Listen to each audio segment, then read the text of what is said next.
হাতে কেক তৈরি করে খাওয়ার মজাটাই আলাদা, তাই না? ফাইনালি কেকটা তৈরি করে নিয়ে চলে এলাম। দেখো কেমন ফুলেছে। দিয়েছি ইচ্ছে মতো বাদাম, তারপরে চেরি। এখন দেখো এটাকে।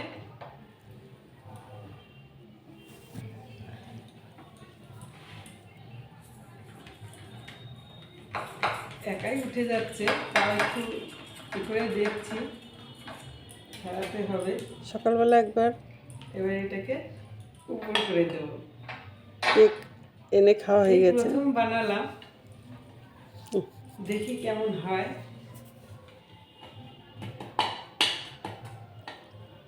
আবার দেখো দেখো, এটার মধ্যে এরকম লেগে আছে, কিছু লাগেনি। এবার এটাকে একটু ছাড়াবো। সকালবেলা একবার খাওয়া হয়ে গেছে ছানার কেক, ক্রিম কেক। এখন আমি কাগজটা তুলে নিই, তারপরে বলছি।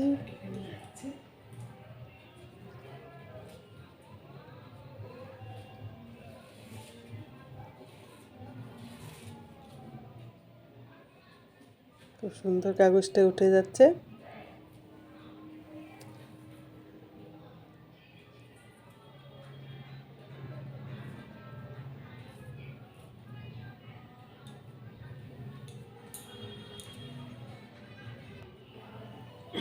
দেখো কি সুন্দর হয়েছে, একদম পিছনটা এরকমটাই, একদম নরম, খুব সুন্দর লাগছে। কেটে দেখাই কেমন হয়েছে।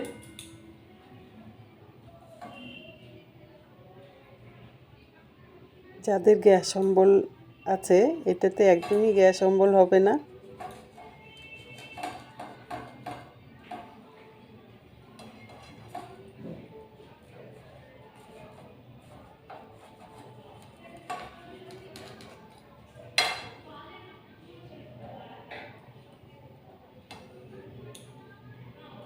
খুব সুন্দর।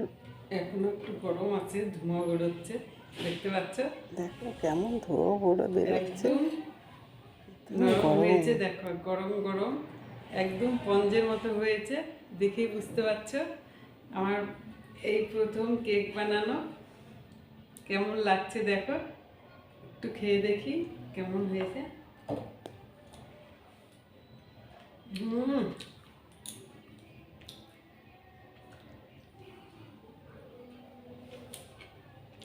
তো বন্ধুরা, ফাইনালি কেক তৈরি করে ফেললাম। একদম নিরামিষ cake, baking powder, baking soda এসব ছাড়াই। তো খেতে অসাধারণ হয়েছে।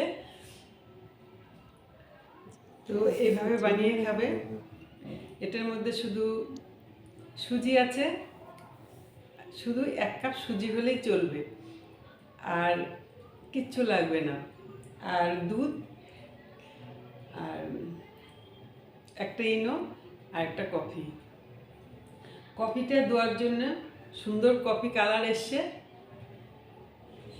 খুব সুন্দর হয়েছে, খেতেও দারুণ হয়েছে।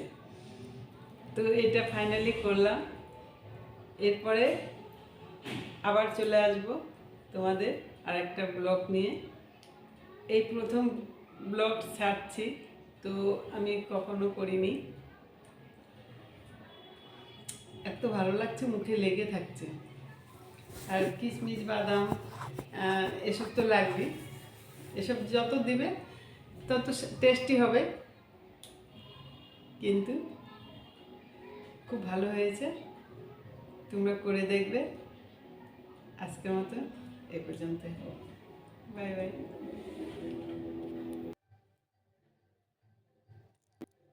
তো তোমরা দেখতে থাকো। চলো ফাইনালি তোমাদের একটু দেখিয়ে দিই, শর্টকাটেই দেখাবো। তো দেখো, এটা বাটিটা রেডি করে নিয়েছি, এর মধ্যে তেল দিয়ে নিয়েছি একটু। তো মাপ করে একটা কাগজ, পেপার, এমনি খাতার কাগজ কেটে নিয়েছি। তো এর উপরে একটু তেল দিয়ে দিলাম। তেলটা একটু ডলে ডলে দিতে হবে। তো তোমাদের পুরোটা দেখানো হলো না।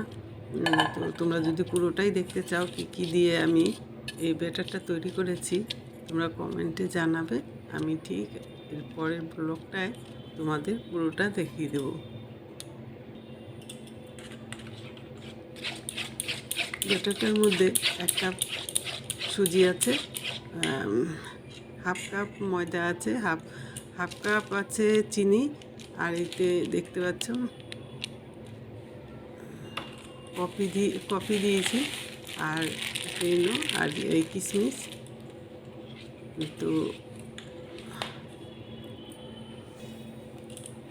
বাদামও আছে। তো পরিমাণটা ঠিকঠাক দিতে হবে।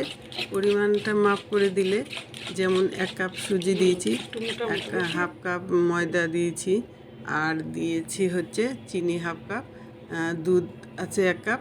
সব পরিমাণটা ঠিকঠাক হলেই ব্যাটারটা ঠিক ভাবেই রেডি হয়ে যাবে।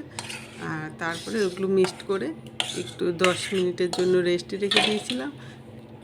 তারপরে এখন 10 মিনিট পরে ফিরে এসেছি, দিয়ে এখন এটার মধ্যে ঢেলে দিলাম।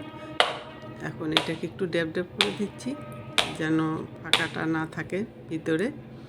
তো চলে এলাম ফাইনালি। দেখতে পাচ্ছ অন্ধকার লাগছে, রাত্রেবেলা তো একটু অন্ধকার দেখাচ্ছে। এরপর এবার ঠিকঠাক করে দিনের বেলা করব।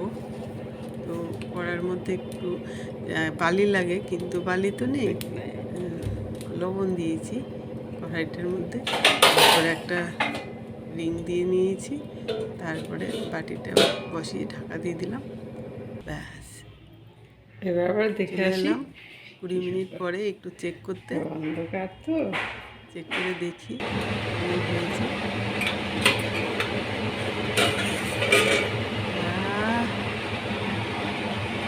কত সুন্দর হয়েছে, একদম কালারটা দেখো, শুধু দেখলে মন জুড়িয়ে যাচ্ছে।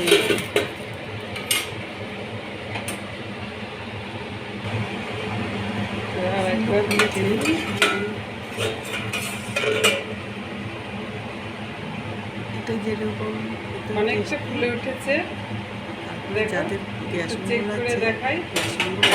হবে না, একদম চিনতে হবে, খেতে পারে। একটু চেক করে দেখি হয়েছে কিনা। মনে হচ্ছে হয়ে গেছে, একদম লাগানি নাই, এখন হয়ে গেছে। এখন এটা ঢাকা দিয়ে রেখে দেবো 10 মিনিট। গ্যাসটা যেটুকু কম আছে সেটুকু হয়ে যাবে।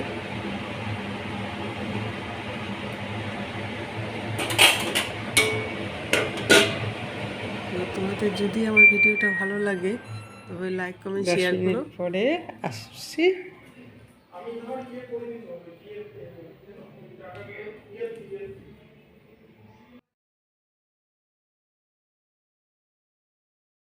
বাই।